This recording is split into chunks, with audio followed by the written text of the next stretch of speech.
Listen, before I begin, I want to say two things. First thing is, I did a video yesterday, and I went to Benny's. For those that are familiar with Benny's Pizza, located in the Noda area, I went to Benny's, and I explained in the video, that I was on a detox for like 3 months. I was working out, I lost a lot of weight, and I'm a vegetarian, so I haven't had a pizza in like 4 months, right? Damn near 5 months to be real with you. And I had Benny's, and I was warned. People were telling me, yo, man, you can't just rush into this, and you're a vegetarian. Prior to you going on this detox, you was a vegetarian, this and that, so forth, and blah, blah, blah, blah. So I, ignored all of what people had to say, and I ignored myself. I knew good and well that I wasn't supposed to eat a cheese pizza, and I ate it, and I had the runs, and I haven't really ate since yesterday, man. I'll try to get all of this stuff out of me. You understand? That's like kind of part of the reason why I'm doing this video. Cause the second thing is I'm old. I realize that I can't go out and eat Benny's Pizza. I can't go to the Heistbury. Like, I can't do it in that particular order. Like, I can't go to Heistbury, and I can't go to Benny's Pizza, and I can't go to Benny's Pizza and the Heistbury. I can't do any of that anymore. You know what I'm saying? But it was a sight to see, to be outside. I had the I got an SUV, so I had the back pulled propped up, and pizza was sitting there, and I was enjoying it with my friend and I. And it was exciting to see, the young guys and the girls going to the Heistbury, and they had their drinks and stuff like that. And then after that, they went on to Benny's Pizza, and they ate pizza. And it's like, when you're young, you could do that type of stuff. You could have that type of diet. You know what I mean? You could drink, and eat. You know what I'm saying? And right then and there, man, you know what I'm saying? I knew that Charlotte is a young, vibrant, beautiful city. And that we had our time. And what I mean by we had our time, I'm talking about men and women that grew up in the 90s that are now the fathers, the mothers and the fathers of the millennials and the Gen Zs. We had our time, man. Now the city is theirs. It's just the truth. And what Charlotte is doing now is they're building, I've said this numerous of times in several different videos that I've done about Charlotte. But what they're doing now is, it's not what they're trying to do. What Charlotte is doing now is building a new city on top of an old one. And this is the reason why a lot of people flock here, because they're like, yo, man, when I come here, when I come to play, when I go specifically like to Uptown, Uptown Charlotte, and I go to South End, I go to the Music Factory, I have a good time, man. It's relaxing, it's cool, it's laid back, and it's a new city. Unlike in Atlanta, unlike in New York, unlike Los Angeles, unlike a Dallas and a Houston. You know what I'm saying? Cities in South Carolina and North Carolina, such as Charlotte, Raleigh, Durham, and Greensboro is going to give you that new feel. Because we're not used to being a big city. But here in Charlotte, we are officially a big city. You know what I'm saying? And it is what it is. When you go around Ramir Park, in Uptown, or you go anywhere in Uptown, that's all you see is, beautiful young people. Your millennials, your Gen Zs of all races. This is a city that's very diverse. You know what I'm saying? So you're going to see black and white people, Mexican people. Like, you're going to see a gang, not gang in a negative way, but, a gang of people walking around, down South End, South Boulevard, Uptown, Ramir Park, and it's going to be people, in that gang or group of people. I'll say group. You know what I'm saying? Lack of a better word, gang. No, we're not going to use that. Group. A group of people. In that group, you're going to see Latinos, black people, white people, and everybody's going to get along. Straight up. There's one thing I learned about the new generations is that they don't tolerate. They have a zero tolerance when it comes to racism. They have a zero tolerance when it comes to, you wanting to love or be with who you want to be with. And I'm talking about as far as dealing with the LGBTQ community. You know what I'm saying? And I got to understand that. I have to understand that. Us 90s people have to understand that, as well as you millennials and Gen Zs have to understand that we come from a different generation. Like, I'll give you an example. I was in Whole Foods, right?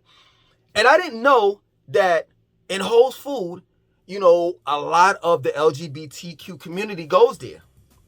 You understand? well, just in general, the millennials and the Gen Zs, they are really concerned about their health. For real. And I applaud that. Straight up. Because us 90s dudes, we were just straight up meat. We were just made straight up meat eaters. Just ignorant. And to a certain degree, we still are. We still spew out that rhetoric that, you got to eat meat. But it's all dead and stinking now. You understand? Like back in the days, they told you have to drink a sufficient amount of milk. Now we know milk is not good for you. Straight up. You understand? So, a lot of the LGBTQ community goes there. And I'm not going to lie. I went in there, I was, shopping and everything. Make a long story short, this guy tried to talk to me. And I found that to be offensive. Now, you have to understand, both parties, right? So, the side that you're trying to get me to understand, in which I understand, that this is a new day and time, and, it is what it is.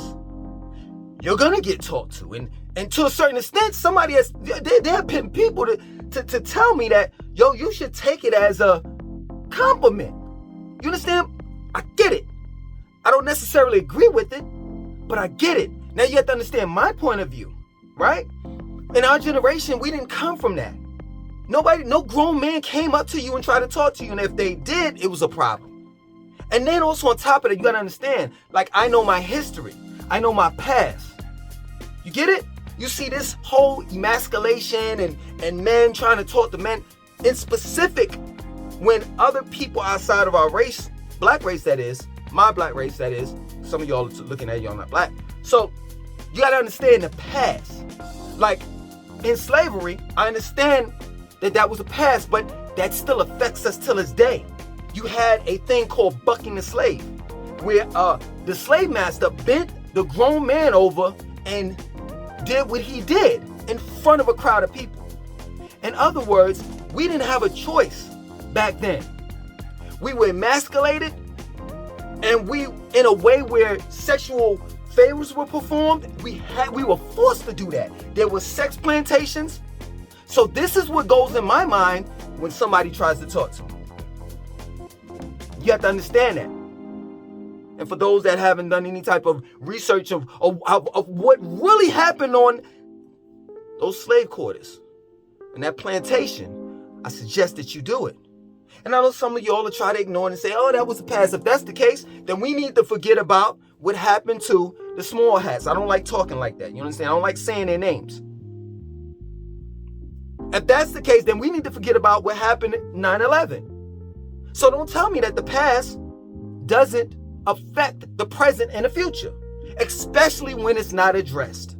You understand that? So that's the point that I'm making. I come from a different generation.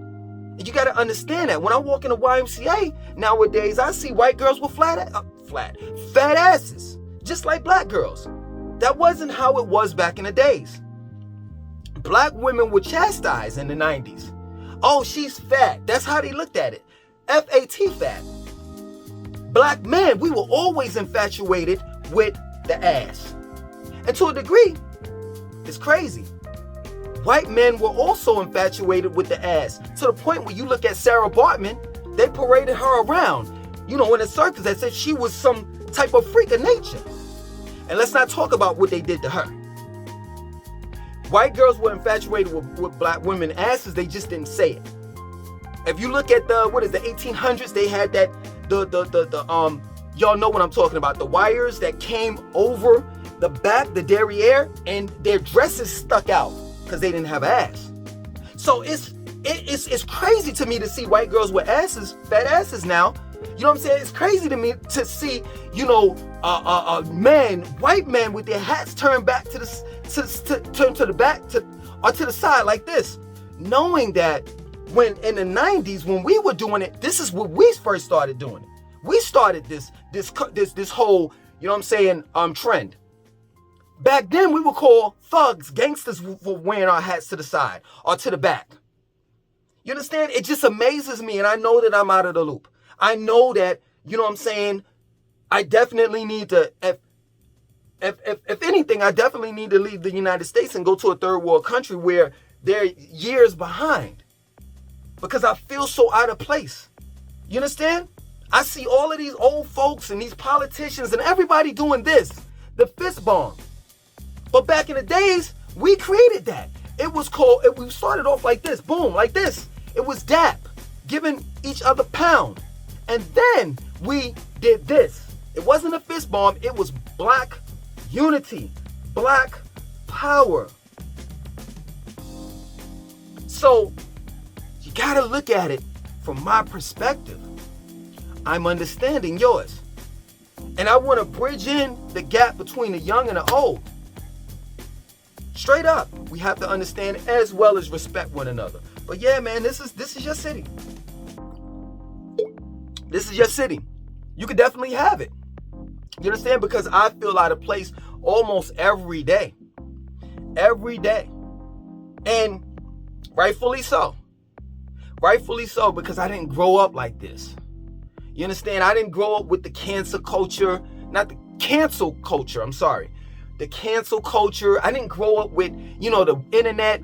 We, in the early 2000s, yeah, true indeed, the internet was there. I remember the first, social media, so to speak, was Black Planet, MySpace, and Facebook was just coming in. Pause. You understand? But we didn't grow up. We didn't grow like you all, you millennials and Gen Zs, that's all you all know. And now, you got the metaverse. And it's just now kind of like bubbling. You understand? But sooner than later, my children, they're gonna be connected to the metaverse. The next thing you know, you're gonna have a situation going on like the movie called Surrogates with Bruce Willis. But it's crazy, I'm not behind when it comes to that. I've been knew about transhumanism, the singularity, technological singularity. I've been knew all of this stuff. I've been knew about the metaverse. Matter of fact, I wrote a book called Love and Apocalyptic Times. Never put it out because I just had to revise it. But I was writing about the metaverse 2009. I just didn't call it the metaverse. I call it the beehive. I was talking about bitcoins and cryptocurrency in 2009. I wasn't using the titles Bitcoin and cryptocurrency, but I did say that it's going to come to a time where you're going to be in the virtual world called the beehive, where you're going to have to use virtual money. So in that aspect, it's crazy. Out of my element, because I still have this 90s / New York state of mind. But then also on the other end, I'm way ahead of my time. This is the reason why I call myself Langston 2092. I already knew about DARPA. I already knew about, all of this stuff. Biometrics, retina scanning, all of that stuff. RFID chips, radio frequency identification chips, all of that stuff. I've been knew about that stuff. But yeah, man, it's very hard, pause, to live in a city knowing that the city that you were living in a couple years ago is nothing like how it is now. Charlotte's doing some wonderful things here. And they're definitely attracting the youth, because they're just building and building and building and building. Like when you come up, I've said this before, when you come up the ramp up 277 from 77 and you look at it, this gotta be night. Gotta be at night.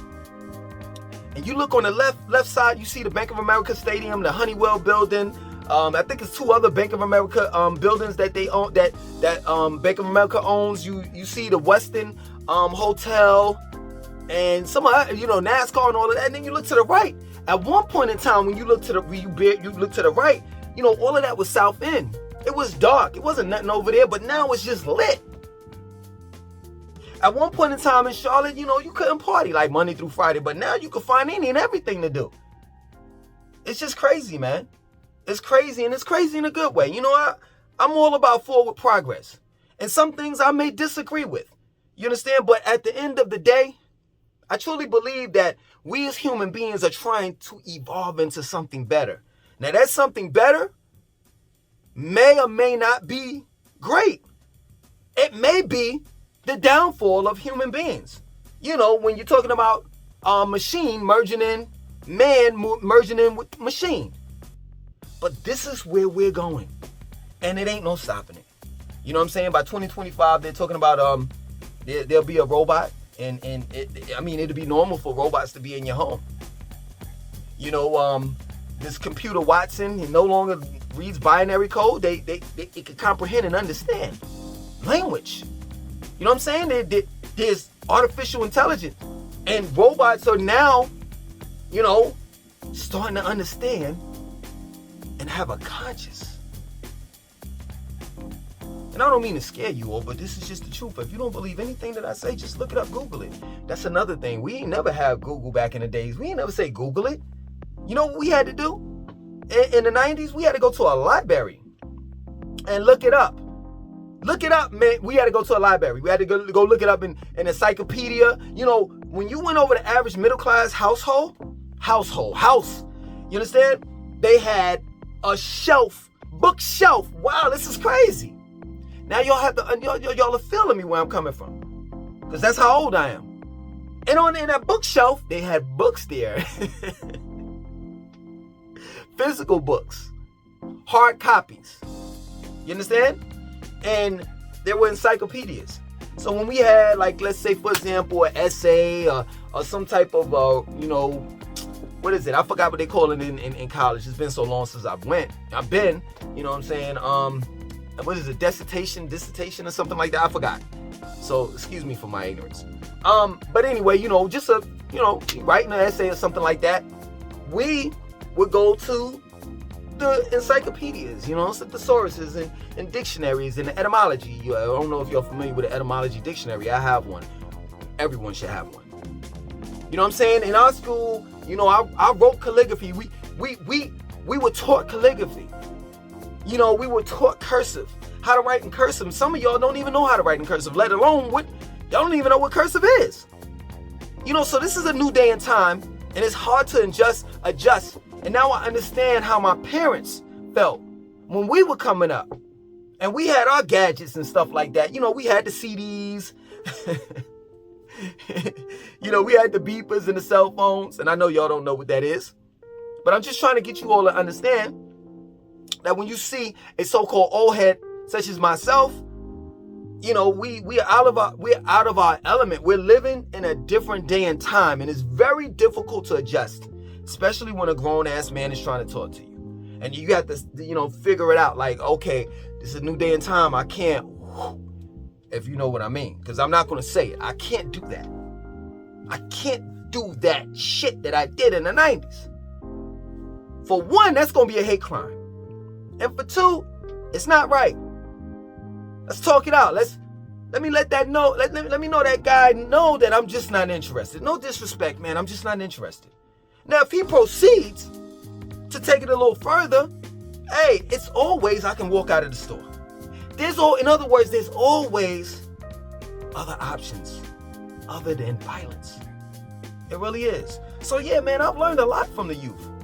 You know what I'm saying? I would tell you all that are old and older, just as old or older than me, sit down with the youth and reason with them, understand them, because this is a new day and time, man. It really is. And you know what? To a certain degree, I can't complain. I'm serious. I can't complain. I'm not a millennial. I'm not a Gen Z, but I'm reaping the benefits. Look at me, man. I have 3 YouTube channels. I have an Instagram page. I have a TikTok page. I'm trying to figure it out. But seriously, I feel as though that I'm a millennial and a Gen Z only because of this one reason. I'm a natural hustler. And being on the internet, man, you mean to tell me I can make money while I'm sleeping? Oh my God. It's a beautiful thing. So if anyone were to ask me, hey man, you want to go back to the 90s? If you were Marty McFly and you could get in that time machine and go back to the past, would you do it? Hell no, I wouldn't. So much easy money out here, man, to be made. Straight up, things are a little bit more easier. Yes, the violence is there and all types of stuff. But you know what I think? I think that it was just as much violence as it was back in the past as it is now. The only reason why we're seeing it like the way that we see it is because we have cell phones. And we could take a picture or we could record it. Back then we didn't. You understand? But yeah, man, I think the biggest thing that I don't like is your right to privacy. Oftentimes, I'm taking pictures and I'm recording and I'm not thinking about oh man, let me take off my location. Let me like close my location. So it's that right to privacy, you know, where straight up you could like seriously, like I didn't know that I was a celebrity. Yeah, true indeed. I, on this channel I got like close to 5,000 subscribers. On my older channel I have close to 6,000 subscribers, and my new channel Greedy Langston, which I'm talking about, you know, food and working out and all that stuff, I got 161 subscribers. I say a total of like all social medias put together, all of the ones that I have put together, I got roughly probably about 10 to 15,000 subscribers. I didn't know that I was a celebrity. I didn't know that the youth, the Gen Z and the millennials don't look at regular TV. They look at YouTube. So when people coming up to me, they think I'm a star. Like, yo, man, Lanks, oh my God. Yo, can I take a picture? It's crazy. But it's something that we have to adjust and we have to, you know, get used to, man. And I'm not, believe it or not, I'm not this you know, outgoing person. I'm really an introvert, to be real with you. And sometimes it scares me when people come up to me and say, yo, man, you Langston. I don't know. I don't know. You know, you seeing all of these people come up to you. You don't know. So I'm quick to, if you get what I'm saying. But yeah, man, this generation and Charlotte, how it's grown. And man, Charlotte is turning into something that I think when I first got here, I was like, yo, man, because I was young. I was like, yo, man, I just want this to be New York, you know, because that's where I was born and, you know, my family's there. And, you know, I could basically say I'm from there. You know, even though I spent years, I went to school down here, you know, of course, the accent never really changed. And the reason why is because there was times that, like, throughout my life that I was going to New York at least once or twice out of the week. I'm not making this up. You know what I'm saying? I spent my summers there. You know, I partied there. It was times where I was living in Raleigh, North Carolina, and Durham, North Carolina, and you know, it was a dude that I was cool with, a chick I was cool with, you know, and they was like, yo, let's go to New York for the weekend, and we just left. We just picked up and left and came back like Sunday night before, you know, it was time to go to work, Monday through Friday. So yeah, man, you know, it's crazy, man. It's a sight to see, you know what I'm saying? I used to think like I wanted this New York in the South, and now it's like Charlotte may not be a New York in the South, but it's definitely like Atlanta. It's getting there. And now it's like, man, you know what I want to do, man, being that I'm older now, I just want to go out in the country, man. You know, shoot my, you know, my AR and, you know, my handguns, and not to shoot them to hurt anybody. I'm talking about like practice. You know, I want to be able to, and we adults, right? I hope that we are. I hope there's no kids looking at this. I want to be able to be like in my yard, you know, and my next door neighbor is like a half a mile away. I want to have like yard or land from the right and the left and the front and the back. You know what I'm saying? I want to put a fence around in the back, you know what I'm saying? Where, you know, me and an old lady, you know, whatever, you know, female I'm into at that time, you know, we could have butt naked sex and shit. You know what I'm saying? I want to have a hot tub in the back. You know, this is old school. It is, yo, I sound old school, but yo, this is my word. This is what I want. Just have butt naked sex back there. I want to be able to have a sauna back there, a steam room. I want to have some weights back there. You know, I want to have a pool. Yo, this is what I learned about the South, man. You can be the king of your castle when you out there in the country, but when you in this highly dense area, Charlotte city limits, man, you ain't getting nothing but a pot to piss in. I understand the new generation though, but you all have to understand me. It don't make sense when I go down South Boulevard, the South End, and I see these big ass apartment complexes and they charging y'all $2,000 a month for a fucking cubbyhole. You know, I did the Postmates and the Uber Eats and stuff like that at one point in time, and I dropped off food to people such as yourself. And y'all will open up the door. I'm like, God damn, y'all paying $2,000 a month for a 200 square foot goddamn apartment? That's crazy to me. But this is where I'm at in life, man. I just want to just settle down, you know, bust a few nuts. You know, I may want to smoke some of that. You know, I'm talking about that real, that skunk. I ain't talking about the candy cane 28 and all that GMO shit. You know what I'm saying? I want to be able to grow my own food. I just want to be straight up self-sufficient and independent. You know, but I get it, man, and y'all can have it. Y'all can have it, man. This is your world. This is your city called Charlotte. you know? And it's just that plain and simple. So I hope you all, learn something. I know I'm going to get in the comments whether you disagree or agree.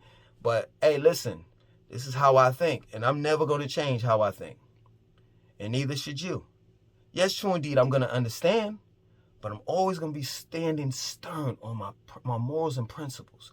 You got to understand that. Get it? Other than that, my name is Langston2092. I want you to like, comment, subscribe. Definitely share this video. I'm out.